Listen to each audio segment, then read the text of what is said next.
네, 여러분 안녕하세요. 지금 미국 라스베이거스에서는 세계 최대 가전 전시회 CES 2019가 한창 열리고 있는데요. 제가 딱 1년 전 이맘때쯤 미국 CES에서 저 또한 역시 열심히 취재를 하고 있었는데 올해는 육아 때문에 가지 못하게 돼서 상당히 많이 아쉽습니다. 물론 그보다 훨씬 값진 우리 딸 근영이를 얻었지만요. 지금 저기서 자고 있는데 깰라 그래요. 제가 좀 작게 말하더라도 이해해 주세요.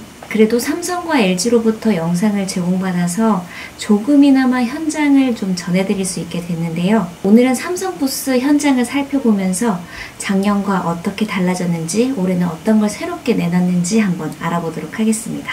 그럼 영상 보시면서 말씀드릴게요. 삼성은 올해도 전시관 센터에 또 가장 큰 규모로 자리 잡았는데요. 지능화된 초연결 사회를 주제로 스마트폰은 물론 인텔리전스 플랫폼인 빅스비로 구현되는 스마트 TV, 냉장고, 세탁기 등 패밀리 허브, 디지털 콕핏, 로봇 등을 전시했습니다. 특히 일단은 작년 CES에서는 없었던 AI 스피커 갤럭시 홈이 올해에는 부스 곳곳에서 눈에 띄더라고요. 디자인은 작년 갤럭시 언팩 행사에서 이 갤럭시 홈이 깜짝 공개됐던 모습 그대로인 것 같습니다. 이때 디자인에 대한 혹평이 많았거든요. 이 소리를 다방면에서 인식하고 전달하기 위해서는 스피커를 공중에 띄울 수밖에 없었다는 거예요. 빅스비는 통합 AI로 확장되면서 뉴 빅스비로 진화했다는 게 삼성 측 설명인데요. 빅스비와 IoT 기술을 통해서 자연스러운 대화로 한 번에 여러 기기를 자유롭게 제어할 수 있다고 합니다.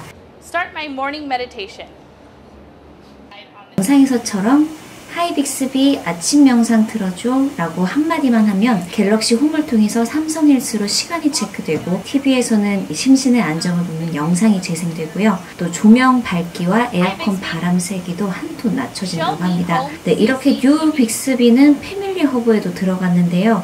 작년에도 패밀리 허브를 저도 구경했는데 부엌이 참 고급스럽더라고요. 이렇게 뉴 빅스비가 탑재된 패밀리 허브에서는 냉장고 안에 어떤 음식이 있는지도 보여주고 레시피 추천도 해주는데 이건 사실 작년에도 선보였던 기능이고요. 여기서 올해는 가족들 간 서로 소통하는 패밀리 기능이 추가됐다고 합니다. 터치패드 스크린에서 사진을 다양하게 편집해서 공유하거나 직접 그린 그림, 메모, 스티커 등을 손쉽게 더할 수 있는데요. 또 스크린을 사용하지 않을 때는 스크린 세이버를 통해서 계절, 날씨와 관련된 기존 배경 화면뿐만 아니라 또 추억이 담긴 가족 사진을 감성적으로 보여주는 기능도 더해졌습니다.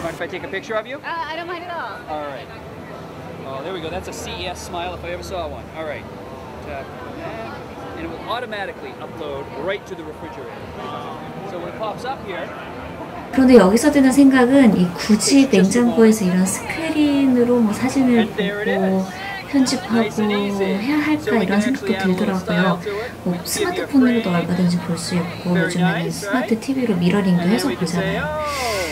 더구나 요즘에는 막 복잡복잡하게 여러 가족이 사는 것도 아닌데 이런 생각이 들면서도 저도 또 딸이 생기니까 요즘 정말 각박해지고 메말라가는 이런 가족들의 정을 조금 더 돈독하게 할 수 있지 않을까 하는 또 그런 기대감도 들긴 하더라고요. 패밀리 허브 스크린에서는 이 삼성폰에 설치된 앱을 쓰거나 원격 조정도 되고요. 이 스마트 오븐과도 연동이 돼서 추천 레시피상의 온도와 시간을 미리 오븐에 적용해서 예열도 할 수 있더라고요.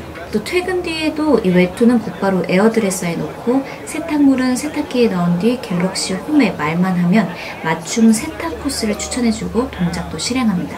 또 세탁이 완료되면 건조기도 같은 코스로 자동으로 설정돼 따로 입력할 필요가 없고요. 올해 새롭게 등장한 게 바로 삼성봇 3종입니다. 삼성봇 케어, 삼성봇 에어, 또 삼성봇 리테일인데요. 먼저 삼성봇 케어는 혈압, 심장 박동, 호흡 등을 측정해주거나 제 시간에 약을 챙겨 먹을 수 있도록 알려주면서 주기적으로 사용자의 건강을 측정해준답니다. 가족이나 주치의가 원격으로 관련 데이터를 열람할 수도 있고요. 이건 물론 권한이 주어진 그 사용자에 한해서고요. 삼성봇 에어는 내부 어디인가에 공기질이 떨어지면 이곳으로 직접 이동해서 공기를 정화하는 로봇입니다. 가전제품 등 집안 곳곳에 있는 공기질 센서를 활용해 미세먼지뿐만 아니라 유해가스 같은 오염원도 판별하고요. 삼성봇 리테일은 쇼핑몰, 음식점, 상품 매장 같은 곳에서 맞춤형 서비스를 제공하는 로봇인데요. 고객 응대는 물론 주문, 결제까지 가능하다고 합니다. 다음은 디지털 콕핏입니다. 작년 처음 CES에서 디지털 콕핏이 공개됐는데요. 삼성이 하만을 인수한 뒤 처음으로 선보인 첫 합작품이어서 더욱 이목을 끌었는데요. 운전석과 조수석 디스플레이에 삼성 OLED와 QLED를 또 시계나 온도 조절, 볼륨 등 개인이 원하는 기능을 설정할 수 있는 다이얼 형태의 노브도 탑재했습니다. 작년이랑 눈에 확 띄게 달라진 게 우선 화면 개수인데요. 디지털 콕핏 2019에는 앞좌석 4개, 뒷좌석 2개, 총 6개의 화면이 적용됐습니다. 작년엔 뒷좌석 화면이 없었거든요. 또 운전자와 탑승자 모니터링 시스템이 처음으로 적용되면서 전좌석 탑승 사용자의 얼굴을 인식해서 개별 화면과 좌석 위치 조절, 온도 조절 등 맞춤형 경험도 제공합니다. 삼성 덱스 서비스도 즐길 수 있습니다. 이 스마트폰과 디지털 콕핏 화면을 연결하면 이동 중에도 서류나 이메일 같은 간단한 업무도 할 수 있다는데요. 네, 이동할 때까지 일을 꼭 해야 할까요? 네, 이런 서글픈 현실. 또 조수석 화면과 2개의 뒷좌석 화면에서는 음악과 비디오 같은 다양한 콘텐츠도 즐길 수 있고요. 또 작년 CES에서는 삼성이 차 안에서 집안 내 가전기기를 제어하는 장면을 시연했는데요. 올해는 반대로 집안에서도 차량을 제어하는 기술을 선보였습니다. 그러니까 양방향 제어가 가능해진 건데요. 집안에서 갤럭시 홈을 통해서 주유량도 확인하거나 외출 전에 미리 시동을 걸고 또 추울 때는 차 온도를 높일 수 있습니다. 미러 대체 비전 시스템 MRVS라고 해서 이 안전성 역시 향상되는데요. 삼성의 영상 처리 기술과 엑시노스 반도체를 탑재한 이 시스템은 차선 변경 방향으로 시야를 확대해주고요. 이동 물체를 탐지해서 위험을 알려줍니다. 삼성전자는 CES 부스에 5G 체험 공간도 마련했습니다. 현재 한국과 미국에서 5G 상용 서비스에 사용하고 있는 다양한 형태의 기지국과 IoT 지원기기를 전시했고요. 또 지난달 깜짝 공개한 스마트폰 형태 5G 단말까지 선보이면서 기지국부터 단말기까지 5G 시대에 맞춰 우리는 모든 준비가 다 됐다는 것을 적극적으로 어필하는 모습입니다. 네, 이 밖에도 업그레이드된 S펜과 삼성 노트북 페니스, 게이밍 특허 노트북인 삼성 노트북 오디세이 등 이 다양한 신제품도 전시됐는데요. 저도 한 번쯤 리뷰할 수 있는 기회가 오면 좋겠어요.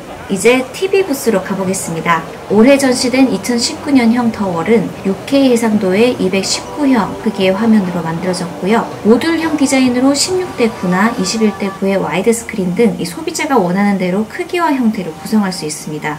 QLED 8K는 98형으로 한층 더 커졌고요. UHD도 4배나 더 디테일한 화질을 선보였는데요. 일각에선 이런 지적도 합니다. 8K TV가 있으면 뭐하냐? 콘텐츠가 없는데. 이런 지적에 삼성은 독자적인 기술의 퀀텀 프로세스 8K를 통해서 저화질 소스도 고화질로 자동 변환하고 또 최상의 음질을 제공할 수 있다고 자신했습니다. 그래서 전시장에는 SD, HD, UHD 영상 소스가 8K로 업스케일링 되면서 어떻게 달라지는지 직접 체험해보는 공간도 마련했는데요. 근데 이게 크기가 달라진 것 말고는 업스케일링까지 작년에 모두 전시됐던 거여서 그 TV 부분은 좀 잘 못 느끼겠어요. 한 가지 달라진 게 분명하게 있긴 합니다. 2019년형 삼성 스마트 TV는 업계 최초로 애플과 협력을 하는데요. 그래서 아이튠즈와 에어플레이 모두 지원하게 됐다고 합니다. 이렇게 간단히 삼성 CES 부스를 살펴봤습니다.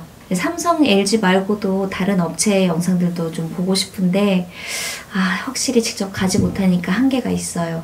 내년 이맘때쯤에는 꼭 CES에 가서 여러분께 영상을 생생하게 그 현장에서 전해드릴 수 있길 저도 기대해봅니다. 네, 영상 지금까지 봐주셔서 감사드리고요. 구독과 좋아요도 부탁드립니다. 네, 여러분 그러면 다음에 또 만나요. 안녕. 다행히 아직 근형이가 안 깼어요. 중간중간에 고비가 있긴 했는데 근형이랑 또 근황 전해드릴게요. 안녕.